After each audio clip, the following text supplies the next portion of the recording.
Good morning, everybody. First, I want to acknowledge my co-authors and funding sources. So the CalMex campaign happened in Tijuana, which is in the northwestern edge of Mexico, right on the border with the US. On the other side of the border, there is San Diego. We were sampling for 2 weeks in May and June of 2010 at 2 sites. One was the Parque Morelos, which was the urban super site of the campaign with lots of different instruments. And the other site was CCT, where I'm going to focus this talk. This site was a receptor site on the eastern edge of the urban area. It was a relatively high site, and there were no sources around. You can see the residential area around with very few traffic. So we were sampling PM2.5 using mini ball samplers every 24 hours on Teflon filters and every 12 hours on quartz filters. The analysis for the quartz filters, we did gravimetric analysis for the total and organic carbon using an UIC system. And for the Teflon filters, we digested the samples with an acidic mixture and reflux. And we determined trace element concentration with a quadruple ICP-MS. And we also determined lead isotopic composition using a Neptune multi-collector ICP-MS. So the first thing that we did was the simplest thing we could think of, which was just check for linear correlations among all the elements that we measured. And what I'm showing here is the matrix of the Pearson's R of the linear correlation. And we were actually able to group elements that were correlated among each other, and we were able to identify different sources from there. First, we have magnesium and strontium, that it could be sea salt aerosol or a mineral, also a mineral source. All these elements correspond to a mineral or geological source. Cadmium and lead to an industrial source, and then we have all these other elements here that we called urban, because some of them can be related to combustion, and some of them to road dust.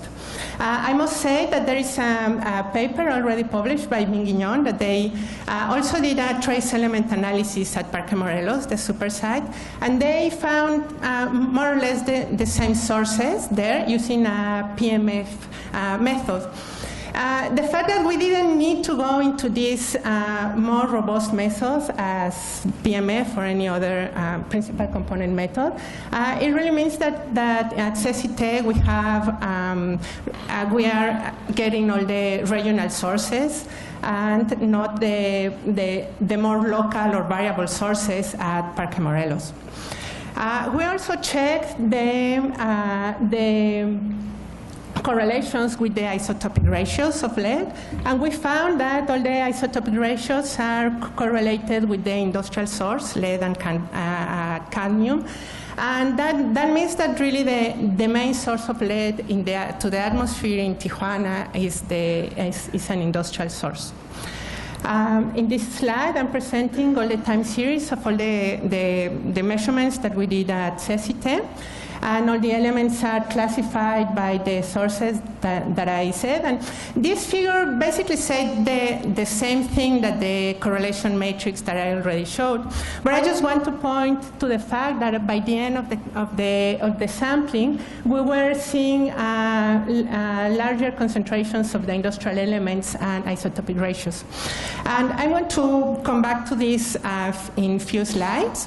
But by now, I would like to talk a little bit more about this lead isotopic composition analysis, because this analysis was borrowed from the geochemists. They know a lot about this analysis, but in atmospheric studies, you usually don't see this kind of analysis. So the idea here is that there are 4 lead isotopes. 3 of them, 206, 207, and 208, are radiogenic. They come from the decay of uranium and thorium. The 204 is non-radiogenic. So the idea is that the isotopic composition of any sample, let's say a rock, because that's what geochemists usually look at, is that the isotopic composition depends on the initial concentration of uranium and thorium and lead when that rock was formed maybe many millions of years ago, and of course the time that has passed since then. So now, as an atmospheric scientist, I used to think that lead started existing once it was in the atmosphere, or maybe a little bit before in the source, but not a lot.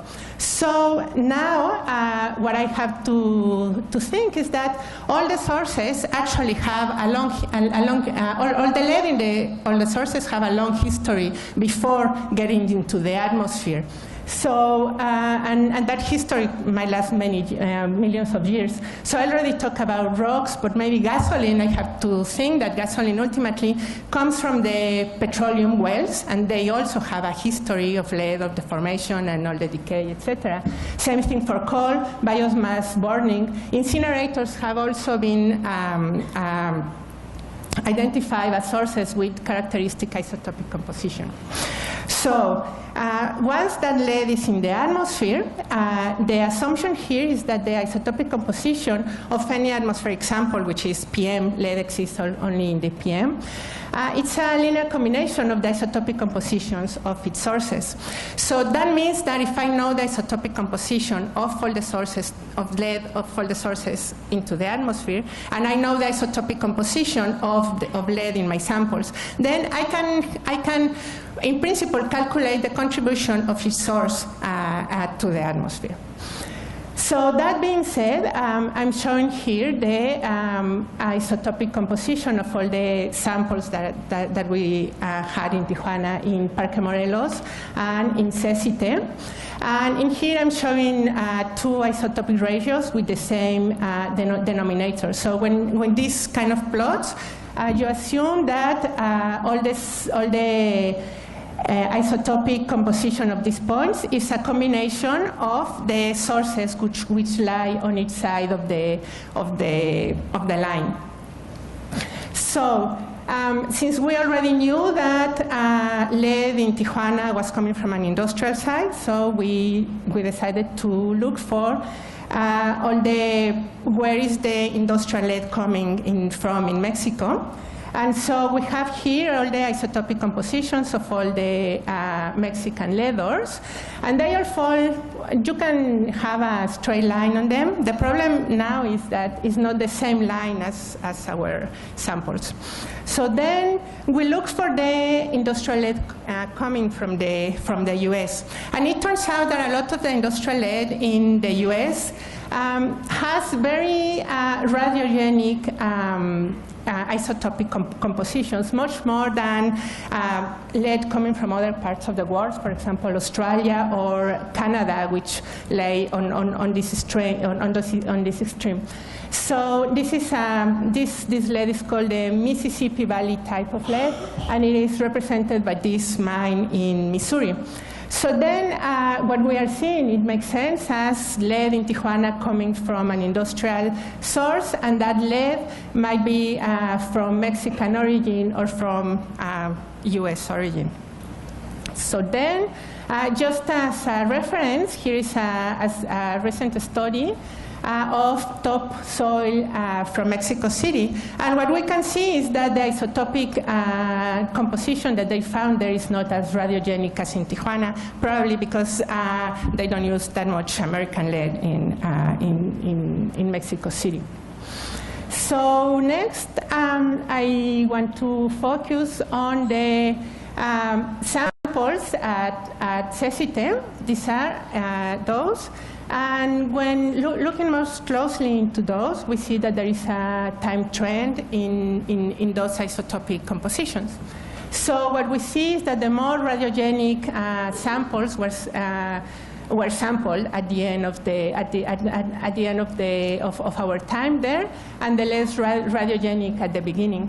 So we don't think that's a coincidence. This has to do with the meteorological conditions during the campaign. Beryl already published a paper analyzing all the meteorology occurring during the campaign.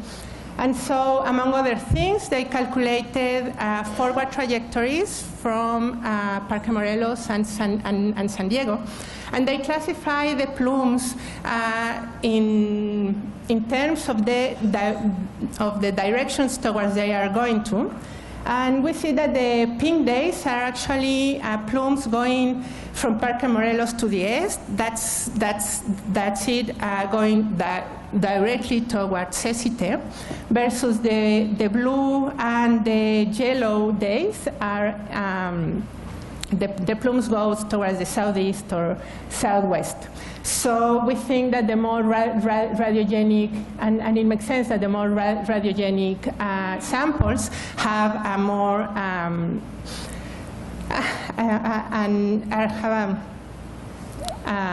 well, they are getting the plume directly from the urban area. So what we have to do now, I didn't have time to put it in here yet, is do a specific back trajectories studies to the Cecite site to verify this hypothesis. So just the conclusion is that we were able to identify the main sources affecting Cecite. These are well-mixed regional sources. With the late isotopic analysis, we were able to know that Cecite has predominantly an industrial source. The isotopic composition is a combination of lead of Mexican and US origin. And when the urban plume that directly hits Cecite, the isotopic composition of lead becomes more radiogenic with a larger influence from US lead. So thank you for your attention.